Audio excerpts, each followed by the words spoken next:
Hello दोस्तों, कैसे हो आप सब लोग। आज हमारा टॉपिक जो रहेगा वो ज्योग्राफी का टॉपिक है, समुद्री जलधाराएं। ठीक है ना। तो इसको टॉपिक को आप पूरा देखना, और इतने मैं आपको गारंटी दे रहा हूँ कि अगर आपका किसी भी एग्जाम में क्वेश्चन जलधारा से आता है छूटेगा नहीं। ठीक है ना। या तो आपको जलधाराएं रटनी पड़ती हैं, रटने से क्या होता है भूल जाते हैं, तो या तो आप मैप से तैयार करो।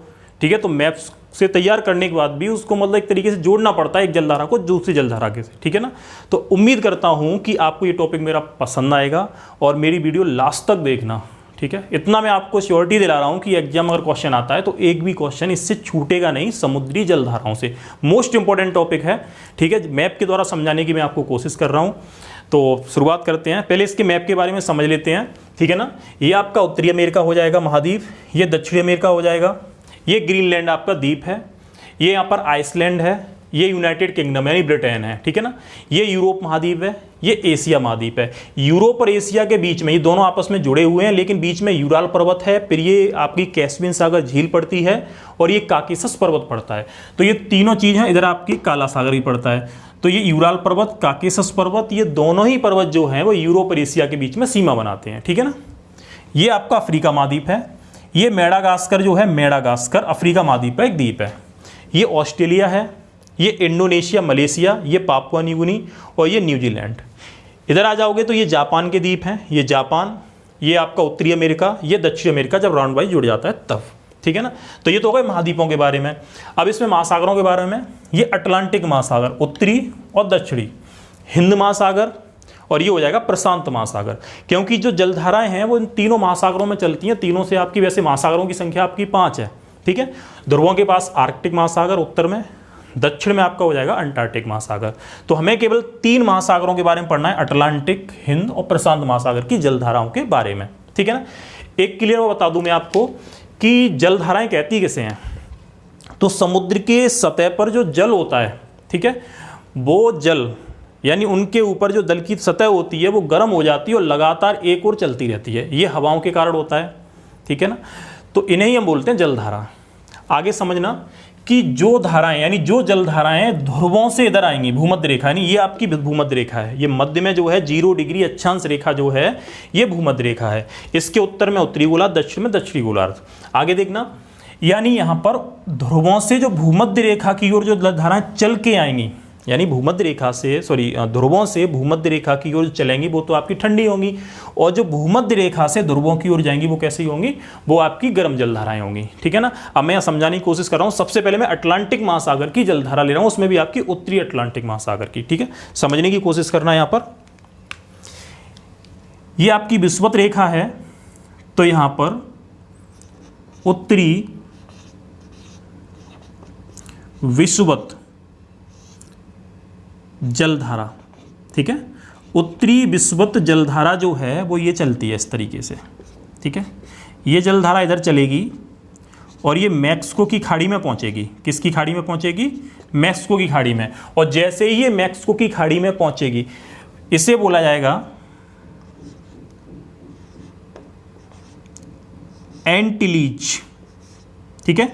तो ये एंटिलीज की जलधारा जो है ये आपकी गर्म जलधारा है, यानी रेड पेन से जो मैं लिख रहा हूं वो आपकी गर्म जलधाराएं हैं, और जो ग्रीन से लिखूंगा वो आपकी ठंडी जलधाराएं। ठीक है ना।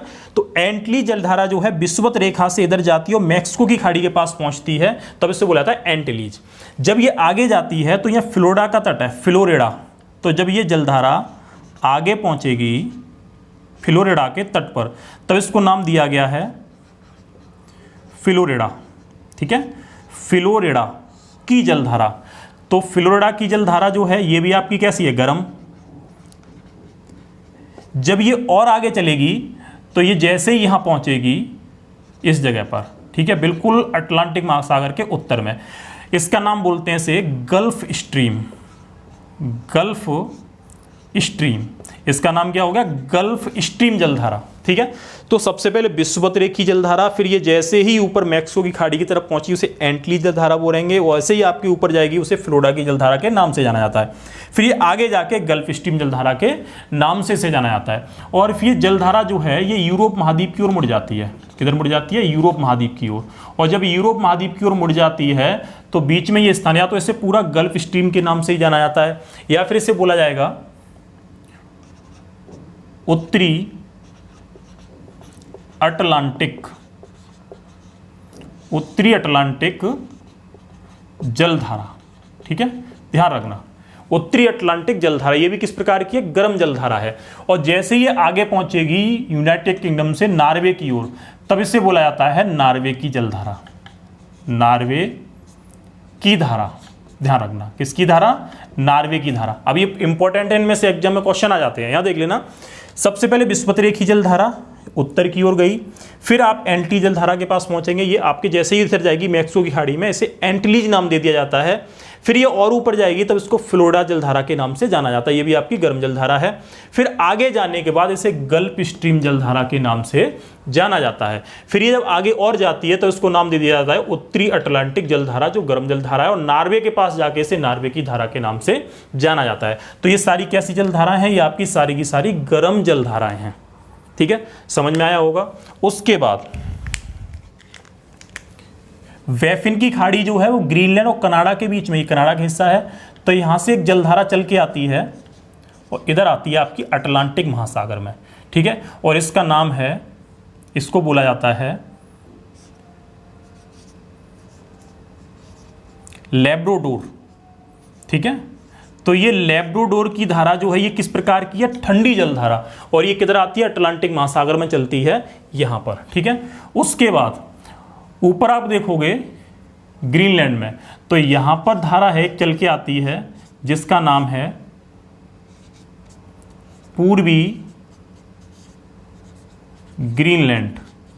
तो पूर्वी ग्रीनलैंड धारा जो है वो किस प्रकार की हो गई, वो आपकी ठंडी जलधारा हो गई। यानी लैब्राडोर की जलधारा, पूर्वी ग्रीनलैंड की जलधारा किस प्रकार की, ठंडी जलधारा। उसके बाद एक जलधारा आपकी यहां चलती है, ठीक है, आइसलैंड के पास। किसके पास, आइसलैंड के पास। इसका नाम है इरमिंगम, या इमर्जन की धारा या इरमिंगम की जलधारा, ये भी आपकी ठंडी जलधारा है, ध्यान रखना।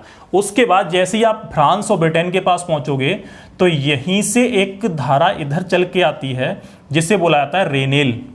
ठीक है, रेनेल की धारा। तो रेनेल की धारा भी किस प्रकार की हो जाएगी, ये भी आपकी ठंडी जलधारा है।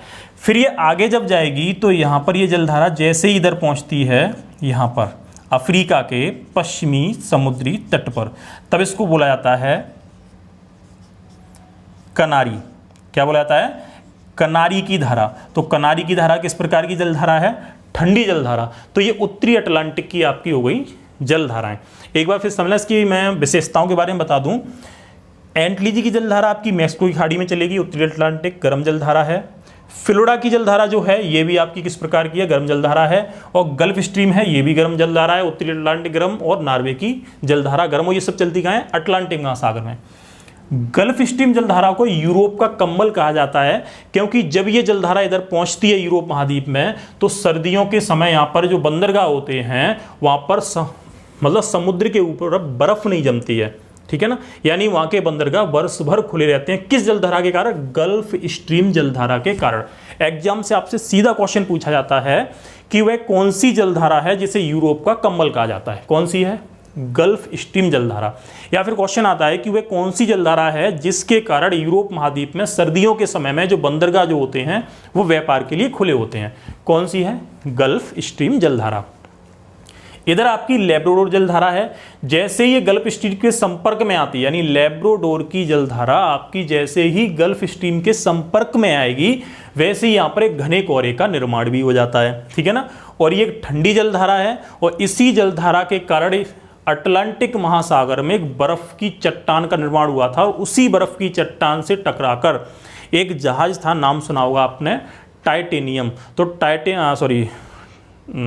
अब मुझे कंफर्म यानी टाइटन जो जहाज था वो यहाँ पर ही आपका टकराकर नष्ट हुआ था। तो कभी एक बार क्वेश्चन ऐसे भी आया था कि किस जलधारा के द्वारा बनाए गए बर्फ के चट्टान से टाइटन जो था वो जहाज, जो टाइटेनियम जो जहाज था वो आपका टकराकर टूटा था, कौन सी थी जलधारा, लैब्राडोर। तो ये आपकी किसकी हो गई, उत्तरी अटलांटिक महासागर की। ठीक है, अब आप इधर देख लेना, इधर आप आओगे तो ये दक्षिण अटलांटिक महासागर, इसमें आपकी ज्यादा नहीं है, 2-3 धाराएं हैं। ठीक है ना, इधर दक्षिणी विषुवत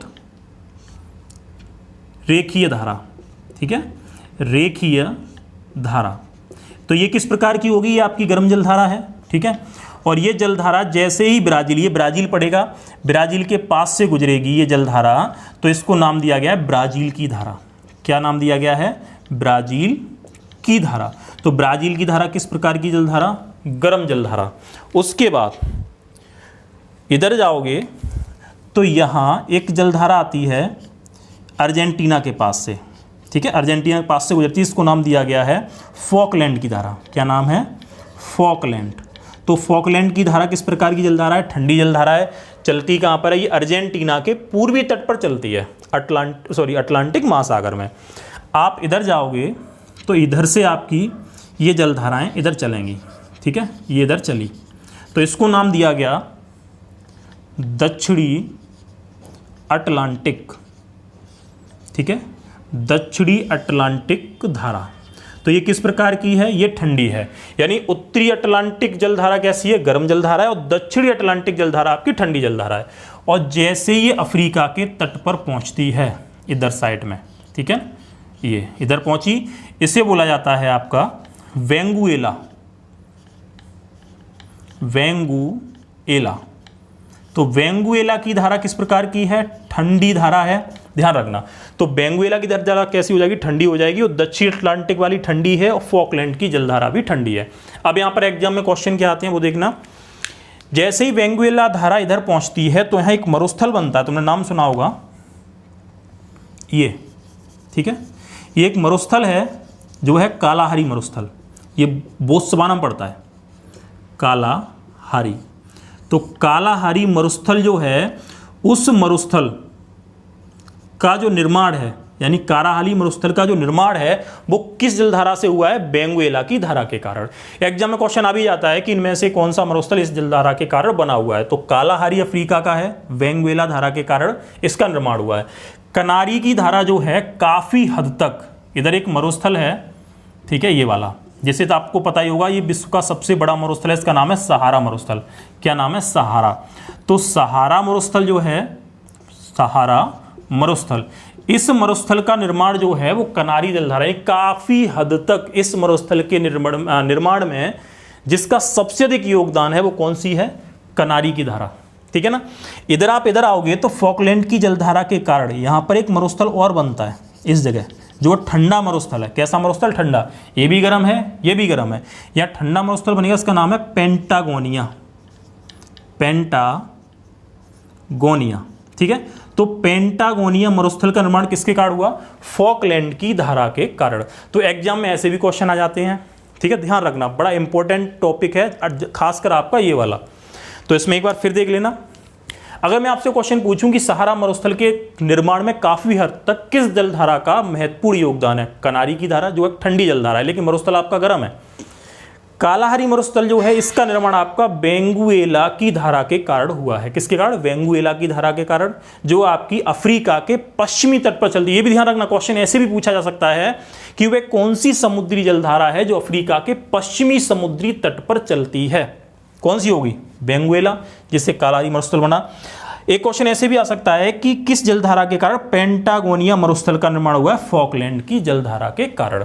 तो ये आपका जलधाराएं हो गई। या तो एग्जाम से आपसे पूछ लेता है कि इनमें से कौन सी ठंडी जलधारा है, या सीधा पूछ लेता है इनमें से कौन सी गर्म जलधारा है, या पीसीएस वगैरह के जो वनडे एग्जाम होते हैं उसमें आपको मिलाने के लिए आ जाते हैं। देखा होगा, मिलान कीजिए तो एक तरफ जलधारा लिखा होगा, एक तरफ महासागर लिखा होगा, ठीक है, या एक तरफ जलधारा लिखा होगा, उसके सामने ठंडी जलधारा, उसमें लिखा होगा इसमें से गलत बताओ या बेमेल बताओ। तो ऐसे भी आपके एग्जाम में क्वेश्चन आ जाते हैं, ठीक है। अब इसमें एक टॉपिक और रह गया, और देख लेना। यहाँ पर इधर आप कनारी की धारा, इधर गल्फ स्ट्रीम की धारा, इन दोनों के बीच में एक प्रकार का ऐसा समुद्र में एक क्षेत्र बनता है जहां पर जल बिल्कुल शांत रहता है, ठीक है ना। और उस जल शांत रहने के कारण यहां पर एक घास उगती है जिसको नाम दिया गया है सरगासो। और सरगासो घास के कारण ही, ठीक है, सरगासो घास के कारण ही इसे सरगासो समुद्र के नाम से भी जाना जाता है। तो एग्जाम में ऐसे भी क्वेश्चन आ जाता है कि सरगासो समुद्र जो है वो किस महासागर में है? वो आपका अटलांटिक महासागर में है। एक क्वेश्चन ऐसे भी आ जाता है कि वह कौन सा समुद्र है जो तटविहीन है, जिसका कोई समुद्री तट नहीं है? तो कौन सा है? सरगासो समुद्र, ठीक है ना, सरगासो। और सरगासो को अटलांटिक महासागर की मरुभूमि यानी मरुस्थल भी कहा जाता है, ठीक है ना। तो इस वाली वीडियो में केवल अटलांटिक महासागर का टॉपिक ही कवर कर रहा हूं। उसके बाद नेक्स्ट मैं आपका हिंद महासागर में आऊँगा और प्रशांत महासागर में आऊँगा, क्योंकि अटलांटिक महासागर की जलधाराओं की संख्या ज़्यादा है। तो उम्मीद करता हूँ कि मेरी ये वीडियो आपको पसंद आई होगी। अगर पसंद आए तो प्लीज़ वीडियो को लाइक कर दें, इसको शेयर कर दें और मेरा चैनल सब्सक्राइब कर दें, ठीक है ना। धन्यवाद, थैंक यू। और नेक्स्ट वीडियो मैं अभी अपलोड करता हूँ। धन्यवाद।